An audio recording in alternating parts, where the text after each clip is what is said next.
the mic up during that because there was a sort of like, I want to say an ad-lib of some sort from Brendan.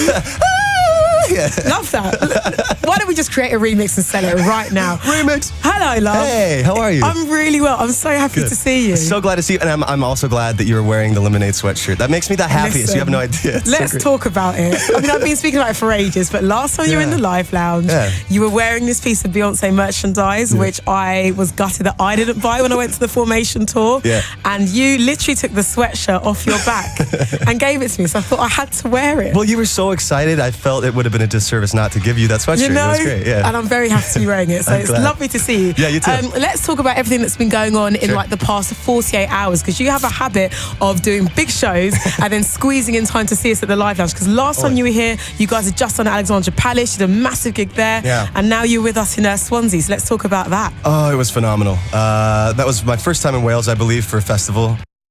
I couldn't read the signs, but it was awesome, man. The Neither people, could I. I don't know what it was, but it was great. The crowd was amazing. We kind of were flying by the seat of our pants too, because on the drive up, about an hour before we had to go on stage, we decided to play a new song that we hadn't rehearsed. We're like, let's just see what happens. And it was our first run of something that we had never practiced before, and I was very happy that we did that. It was scary and terrifying and fun. Well, I watched it back and the fans seemed to really take to it. Yeah, I'm so glad.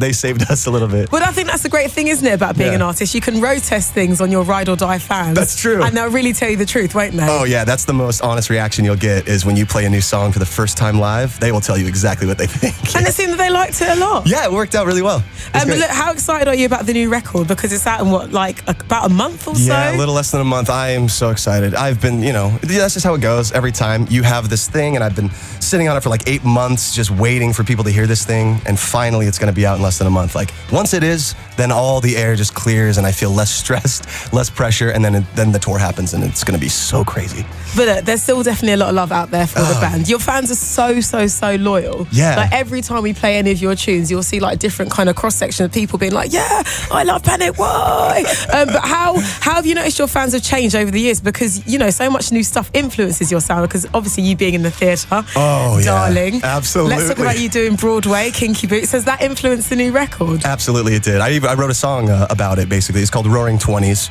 And just kind of, I at 30 years old, just topped off my 20s by doing Broadway, just like everybody does. Why not?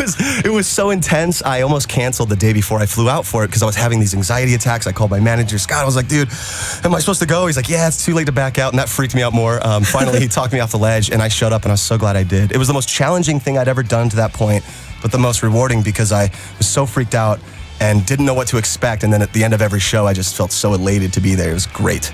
Are you going to do any more theatre or anything like that? Because funnily enough, when the film The Greatest Showman came out, the amount of people that text us and tweet us being like, oh, next time Panic come in, they should do some kind of Greatest Showman mashup reveal thing. Well, I talked to Benj and Justin, who did the score for that, and they actually sent me the song. This is the greatest show. Yeah. We light it up, we won't come down, and the sun can't stop us now. They sent me that, and they were like, hey, can this be a Panic song? I was like, absolutely. And then it just didn't make sense. Like, we didn't finally get a finished product. So then the movie came out. I was like, oh, that would have been fun to be a part of. But either way, I want to do something like that in the future. That'd be great, right? I feel you must. A Panic movie or something. Like, why not? I feel the gods want it to happen. Well, look, we're very happy to have you in the studio today. Yeah, so you're going to be doing, obviously, I can't sing like you. That was great. What are you talking about? Thanks. Maybe I'll join you for Beebo. Yeah. You'll be doing that, and you're going to be doing a cover. We are. Let's talk about what you're going to be doing. Okay, we can reveal that now? That's Yes, great. please. All right. We're going to do a Dua Lipa song. Nice. IDGAF, because I don't want to say the real words. Please don't, because we're all trying to stay employed. We're trying to stay employed, yeah. We don't really want to get fired. Lovely. Yeah. And how's that been in the tour bus doing rehearsal? It's just fun. Like, when we do covers, it's because we're just a fan of the song, and so I'm so glad that was on the list. I was like, can we just do a Dua Lipa song? I'm just such a fan of hers. Like, I don't know, her voice is so sexy that there's no way I'm going to match it, but it's too fun to sing that, it's going to be a blast. I suspect that she's going to be very happy with whatever you guys do. I hope so. She will be. Well, look, I'll text her and let her know. Guess what, John? Okay. No pressure. Well, look, in 15 minutes' time, you will hear Panic at the Disco in the Live Lounge. Until then, some more live music from the weekend. Another person who graced the other stage, the wonderful Jessie Ware. Yeah, see, look, Brendan's a fan. Oh, I love him. You're going to be hearing Wildest Moments on Radio 1. And then, in about 15 minutes' time, Panic at the Disco in the Live Lounge. We cannot wait. Yes. Until then, this is Wildest Moments. Ow.